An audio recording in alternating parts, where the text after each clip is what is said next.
আমাদের অবস্থান পরিষ্কার করেছি এবং আমরা এর পরবর্তীতে ইলেকশন কমিশনে গিয়ে আসলে আমাদের যে কাঙ্ক্ষিত ফলাফল সেটি মনিটরিং এর জন্য আমাদের একটি প্রতিনিধি দল ইলেকশন কমিশনে উপস্থিত আছেন এবং এখনো কয়েকজন সেখানে অবস্থান করছে। আমরা এই প্রেস ব্রিফিং এর শেষে আমরা আবার সেখানে যাব।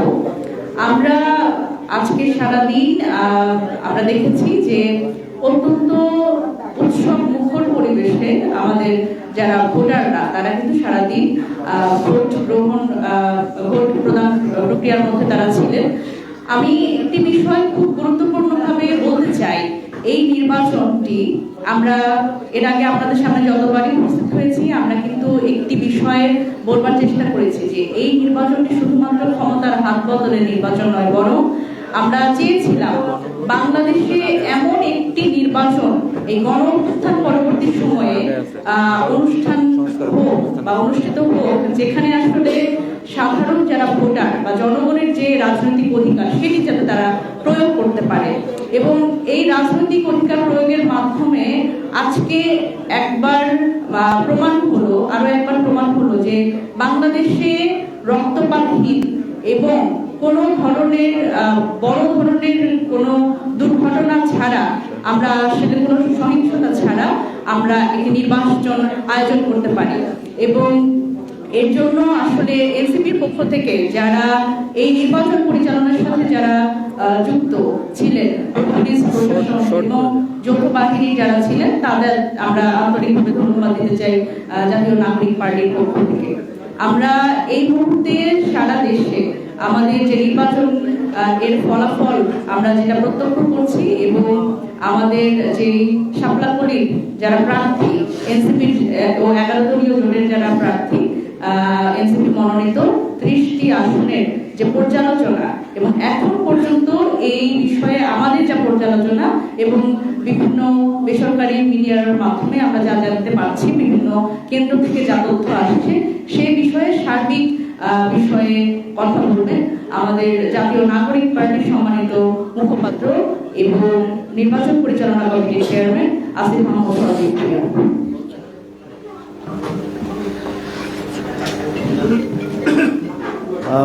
প্রিয় উপস্থিতি, আপনারা সবাই উপস্থিত হয়েছেন, এই জন্য আপনাদেরকে ধন্যবাদ জানাচ্ছি। কিছুটা বিলম্ব হয়েছে আমাদের শুরু করতে। আপনারা জানেন আমাদের নির্বাচন কমিশন এবং পার্টি অফিসের মধ্যে দৌড়াদৌড়ি করতে হচ্ছে।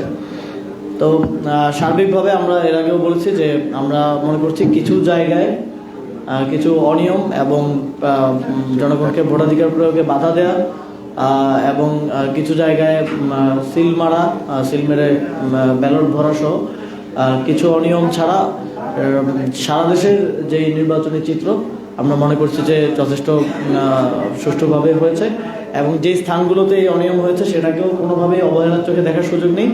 আমরা আহ্বান জানাবো ইসি সহ যারা দায়িত্বশীল আছেন সবাই সংশ্লিষ্টরা ওই আসনগুলো গুরুত্ব সহকারে বিবেচনা করবেন, ওই আসনগুলোর বিষয়ে জনগণের পক্ষে রায় দিবেন।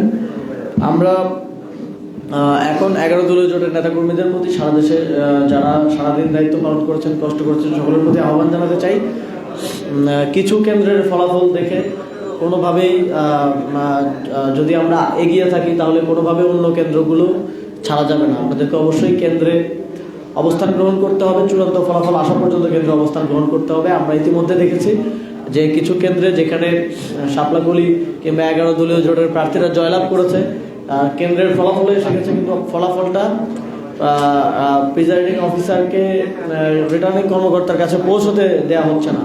ঢাকা 8-এ কার্জন হল কেন্দ্রেই এই ঘটনা ঘটেছে। সেখানে আমাদের প্রার্থী অনেক এগিয়ে আছেন, কিন্তু প্রিজাইডিং কর্মকর্তাকে অবরুদ্ধ করে রাখা হয়েছে। ছাত্রদল এবং বিএনপি নেতা কর্মীরা বলছেন যে তারা এই ফলাফল মানেন না এবং তারা এই ফলাফলটা পৌঁছাতে দিচ্ছেন না রিটার্নিং কর্মকর্তার কাছে। ফলে এই ধরনের ঘটনা ঘটছে। এবং ঢাকা 8-এর আরেকটা বিষয় আমরা উল্লেখ করতে চাই যে আমরা দেখলাম যে বিএনপির যিনি প্রার্থী আছেন মির্জা আব্বাস, তার ওয়াইফ নিজে দাঁড়িয়ে থেকে ভোট গণনা তদারকি করছেন। তিনি কি প্রিজাইডিং অফিসার নাকি রিটার্নিং কর্মকর্তা আমরা জানি না। এখানে স্পষ্টভাবে ভোট কারচুপির এবং ভোট গণনায় ইঞ্জিনিয়ারিং এর একটা সম্ভাবনা আমরা দেখতে পাচ্ছি। তারা যখন দেখছে যে তারা পরাজিত হতে যাচ্ছে তখন তারা কোনো রাগঢাক না রেখে সশরীরে এসে ভোট কারচুপি করছেন, ভোট গণনায় ইঞ্জিনিয়ারিং করছেন। আমরা প্রশাসন, ইসি এবং রিটার্নিং কর্মকর্তাদেরকে আহ্বান জানাতে চাই তারা যেন এই ধরনের বিষয়ের ক্ষেত্রে দ্রুত শাস্তিমূলক ব্যবস্থা গ্রহণ করেন এবং এই ধরনের কোনো কিছু যাতে অ্যালাউ না করেন। এবং আমরা দেখেছি যে ইসির পক্ষ থেকে অনেক রিটার্নিং কর্মকর্তাদেরকে একটা মৌখিক নির্দেশনা তারা দিয়েছেন, তারা কোনো লিখিত নির্দেশনা দেননি, তারা মৌখিকভাবে বলেছেন যে মার্কার বক্সের বাইরে যেই ভোট পড়েছে বা সিল পড়েছে সেটা সাধারণত গণনা হওয়ার কথা না, সেটা হচ্ছে ফল্ট ভোট। কিন্তু ইসি থেকে একটা মৌখিক নির্দেশনা গেছে যে মার্কার বক্সের বাইরে যে ভোট পড়েছে সেটাও ধানের শীষের পক্ষে কাউন্ট করা হচ্ছে। ঢাকা 8 আসন, পঞ্চগড় 1 আসন সহ আরো অনেকগুলো আসন থেকে এই ধরনের অভিযোগ এসেছে। ইসিকে অবশ্যই এই ধরনের কোনো নির্দেশনা দেওয়ার ক্ষেত্রে লিখিতভাবে নির্দেশনা দিতে হবে। তারা মৌখিক কোনো নির্দেশনা কোনো রিটার্নিং কর্মকর্তাকে দিতে পারেন না এবং তার ভিত্তিতে কোনো ফলাফল আসলে সেটা কিন্তু আমরা মেনে নিব না। যে আসনগুলোতে এই ধরনের অভিযোগ আসতেছে আমরা দুঃখজনকভাবে দেখছি যে ভোট গ্রহণ মোটামুটি সুষ্ঠু হলেও আমরা সেক্ষেত্রে ইসিকে এবং সরকারকে ধন্যবাদ জানালেও ভোট গণনার ক্ষেত্রে অনেক সূক্ষ্ম কারচুপির আশ্রয় গ্রহণ করা হচ্ছে। এই ক্ষেত্রে আমরা ইসিকে আহ্বান জানাবো, ইসি সেক্রেটারিকে এই বিষয়ে যোগাযোগ করা হলে তিনি আমাদেরকে রেসপন্স করেননি, তিনি কল পর্যন্ত ধরছেন না।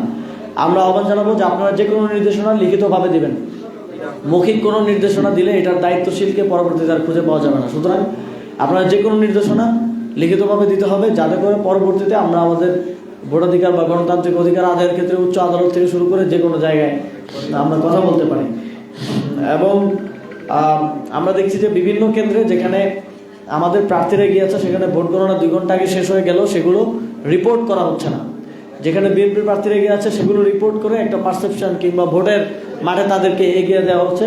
ফলে প্রথম দিকে আমাদের অনেক প্রার্থী এগিয়ে থাকলেও তারা এখন এই ধরনের সূক্ষ্ম মেকানিজমের মধ্য দিয়ে তারা তাদের একটু কম্পিটিটিভ পর্যায়ে বা পিছনের দিকে চলে যাচ্ছেন। এক্ষেত্রে আমরা আহ্বান জানাবো যেই কেন্দ্রের ফলাফল গণনা হয়ে গেছে সেটার সাথে সাথে যেন রিটার্নিং কর্মকর্তাকে দেওয়া হয়, যেই আসনের ফলাফল গণনা হয়ে গেছে সেটা যেন সাথে সাথে নির্বাচন কমিশনে দেওয়া হয়। এক্ষেত্রে যেন কোনো ধরনের বিলম্ব করা না হয়। আমি যখন এখানে দাঁড়িয়ে কথা বলছি ঠিক এই মুহূর্তে ঢাকা বিশ্ববিদ্যালয় কার্জন হল কেন্দ্রে ছাত্রদল এবং বিএনপির নেতা কর্মীরা সেখানে অবরোধ করে আছেন, প্রিজাইডিং কর্মকর্তাকে অবরুদ্ধ করে রেখেছেন এবং তারা বলছেন যে তারা এই ফলাফল মানেন না। তো তারা যদি কেন্দ্রের ফলাফল না মেনে রেজাল্ট ভোট কারচুপির মধ্য দিয়ে, গণনা কারচুপির মধ্য দিয়ে মির্জা আব্বাসকে যে ধরনের কোনো ধরনের ষড়যন্ত্র করেন তাহলে সেই আসনের ফলাফলও কিন্তু আমরা মেনে নিব না, এটা আমরা স্পষ্ট করে বলছি।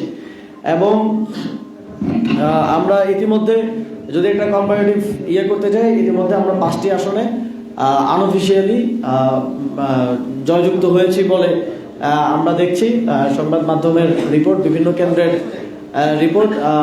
বেসরকারিভাবে আমরা জয়ী হয়েছে বলে দেখছি। সেই 5টি আসন হচ্ছে কুমিল্লা 4 হাসান আব্দুল্লাহর যে আসন, তিনি কোনো কেন্দ্রে হারেননি, প্রত্যেকটি কেন্দ্রে তিনি বিজয়ী হয়েছেন এবং বিপুল ভোটে তিনি জয়লাভ করেছেন। রংপুর 4 আসনে আমাদের পার্টির সদস্য সচিব আক্তার হোসেন তিনিও বিপুল মার্জিনে বেসরকারিভাবে জয়লাভ করেছেন। আমাদের নোয়াখালী 6 আসনে হাতিয়ায় আপনারা জানেন আব্দুল হান্নান মাসুদ আমাদের প্রার্থী, তিনিও ভালো ব্যবধানে সেখানে জয়লাভ করছেন। সারাদিন আমরা আপনাদেরকে কনসার্ন জানাচ্ছিলাম সেই আসনে অনেক সাধারণ ভোটারদেরকে ভোট দিতে দেওয়া হয়নি, কারণ তারা আগেই বুঝতে পারছিলেন যে সেই আসনে আমরা জয়লাভ করবো, সেই কারণে প্রার্থীদেরকে সেখানে বাধা দেওয়া হয়েছে ভোট দেওয়ার ক্ষেত্রে। কিন্তু তারপরেও আমরা সেখানে ইতিমধ্যে জয়লাভ করেছি। নারায়ণগঞ্জ 4 আসনে আমাদের প্রার্থী আব্দুল আলমিন তিনিও ইতিমধ্যে ভালো মার্জিনে এগিয়ে আছেন এবং আর যে কটা কেন্দ্র বাকি আছে সেখানে আমরা বলতে পারি যে তিনি ইতিমধ্যে জয়লাভ করেছেন। আর ঢাকা 11 আসনে আমাদের পার্টির সম্মানিত আহ্বায়ক নাহিদ ইসলাম তিনি প্রার্থী, তিনিও এখন পর্যন্ত পাওয়া খবর অনুযায়ী অনেক দূর এগিয়ে আছেন এবং আমরা আশা করছি যে তিনিও জয়ী হবেন। এবং এর বাইরে আমাদের কুড়িগ্রাম 2 আসনে আতিক মুজাহিদ, ঢাকা 8 আসনে নাসিরউদ্দিন পাটোয়ারি, দিনাজপুর 5 আসনে ডক্টর আব্দুল আহাদ, পঞ্চগড় 1 আসনে জনাব সার্জিস আলম, ওনারাও এগিয়ে আছেন এবং খুবই কম্পিটিটিভ হচ্ছে। সেখানে অনেকগুলো কেন্দ্রে এখনো ঘোষণা হয়নি সেখানে। এবং নোয়াখালী 2 আসনে সুলতান মোহাম্মদ জাকারিয়া। এই 5টি আসনও আমরা আশা করছি আমরা জয়লাভ করবো এবং এখন পর্যন্ত আমরা সেখানে ভোট গণনায় বেসরকারিভাবে এগিয়ে আছি। এর বাইরেও কয়েকটি আসন আমরা খুব কম্পিটিটিভ ভাবে আরও অন্তত 10টি আসনে আমরা কম্পিট করছি, কম্পিটিটিভ অবস্থায় আছি। সেখানেও বাকি কেন্দ্রগুলোর ফলাফল আসলে আমরা আশা করছি সেখানেও আমরা কয়েকটি আসনে ইনশাল্লাহ জয়লাভ করব। এবং আমাদের এই মুহূর্তে আমরা দেখতে পেয়েছি যে কিছু কেন্দ্রের ফলাফল ঘোষণা হওয়ার পরে এবং সেখানে আমাদের শাপলাকলি এগিয়ে থাকার কারণে আমাদের নেতাকর্মীরা অনেকেই ইতিমধ্যেই ভেবে নিচ্ছেন যে আমরা বিজয় লাভ করেছি, ফলে তারা অন্যান্য কেন্দ্রগুলো থেকে সরে গিয়েছেন বা তারা একটু অসতর্ক হয়েছেন। আমাদের নেতাকর্মীদের প্রতি আমাদের স্পষ্ট নির্দেশনা থাকবে, চূড়ান্ত অফিসিয়াল সরকারি ফলাফল আসা পর্যন্ত আপনাদেরকে কেন্দ্রে অবস্থান করতে হবে এবং কেন্দ্রের ফলাফল শেষ করে কেন্দ্র ত্যাগ করা যাবে না। আমরা দেখেছি যে ঢাকা বিশ্ববিদ্যালয় কার্জন হলের কেন্দ্রে যেখানে আমরা জয়লাভ করেছি, আমাদের নেতাকর্মীরা কেন্দ্র ত্যাগ করার বা একটু অসতর্ক হওয়ার সাথে সাথে সেখানে ছাত্রদল গিয়ে তারা ফলাফল মানবে না বলছে। আমরা তাদেরকে হুঁশিয়ার করে বলে দিতে চাই, আপনারা যদি একটি কেন্দ্রের ফলাফল মানবেন না বলে কোনোভাবে ফলাফল রিগিং করে ফলাফল পরিবর্তন করার চেষ্টা করেন, তাহলে কিন্তু পুরো আসনের ফলাফল আমরা মানব না এবং আমাদেরকে আরো কঠোর সিদ্ধান্তের দিকে যেতে হতে পারে। আমরা সকলকে আহ্বান জানাচ্ছি যে যেভাবে মোটামুটি সুষ্ঠুভাবে এই নির্বাচন ভোট গ্রহণ সম্পন্ন হয়েছে, ঠিক একইভাবে ভোট গণনা এবং ভোট ঘোষণা সম্পন্ন হওয়ার ক্ষেত্রে সকলের সহযোগিতা আমরা কামনা করছি। যারাই দেখছেন যে তারা হেরে যাচ্ছেন কিংবা কাছাকাছি মার্জিনে পিছিয়ে আছেন, তারা ভোট কারচুপির কিংবা গণনাকে প্রভাবিত করার যে চেষ্টা করছেন, আমরা মনে করছি যে আপনাদের এই ধরনের অবস্থান থেকে সরে আসা উচিত। আপনারা যদি তা না করেন তাহলে আমাদেরকে কোনো কঠোর পদক্ষেপের দিকে যেতে হবে। আমরা আমাদের নেতাকর্মীদেরকে সতর্ক অবস্থানে থাকার নির্দেশনা দিয়েছি, আমাদেরকে প্রয়োজনে জমায়েত করতে হতে পারে। আমরা গণমাধ্যমকে অনুরোধ করছি, আমরা বিগত 2-3 দিন দেখেছি গণমাধ্যম কিছু ক্ষেত্রে বায়াসড অবস্থান নিয়েছে। রাষ্ট্রের একটি চতুর্থ স্তম্ভ হিসেবে গণমাধ্যমকে অবশ্যই নিরপেক্ষ ভূমিকা পালন করতে হবে, যেহেতু ফলাফল ঘোষণার এখনো কিছু সময় বাকি আছে। এবং আমরা নির্বাচন কমিশনকে আহ্বান জানাতে চাই যে ফলাফল ঘোষণার ক্ষেত্রে আগে আমরা দেখতাম যে যেই দলকে তারা জেতাতে চাইতো সেই দলের বিজয়ী সিটগুলো আগে ঘোষণা করা হতো এবং তাদের ফেভারেবল যেই পার্টি না তাদের সিট পরে ঘোষণা করা হতো। আমরা নির্বাচন কমিশনকে স্পষ্টভাবে বলতে চাই, আপনাদের কাছে যেই আসনের ফলাফল আগে আসবে সেই আসনের ফলাফলই আগে ঘোষণা করতে হবে, যেটা আসবে সেটা ঘোষণা করে দিতে হবে। এবং একই সাথে রিটার্নিং কর্মকর্তাদের প্রতি কোনো ধরনের অলিখিত কিংবা মৌখিক নির্দেশনা দেওয়া চলবে না, স্পষ্ট নির্দেশনা দিতে হবে। আমরা ইতিমধ্যে দেখেছি এবং আমরা অত্যন্ত আনন্দের সাথে ঘোষণা করছি যে গণভোটে এখন পর্যন্ত আনঅফিসিয়ালি গণভোটে হ্যাঁ ভোট অনেক দূর এগিয়ে আছে এবং বিপুল ভোটে হ্যাঁ ভোট বিজয়ী হতে যাচ্ছে। সুতরাং যে দলই সরকার গঠন করুক তারা এই সংস্কার কার্যক্রম বাস্তবায়নে তারা বাধ্য থাকবে এবং আমরা এখন পর্যন্ত আশাবাদী যে 11 দলীয় জোট সরকার গঠনের দিকে এগিয়ে যাচ্ছে এবং আনঅফিসিয়াল রিপোর্ট অনুযায়ী এখন পর্যন্ত 11 দলীয় জোট এগিয়ে আছে। আপনাদের কোনো প্রশ্ন থাকলে করতে পারেন।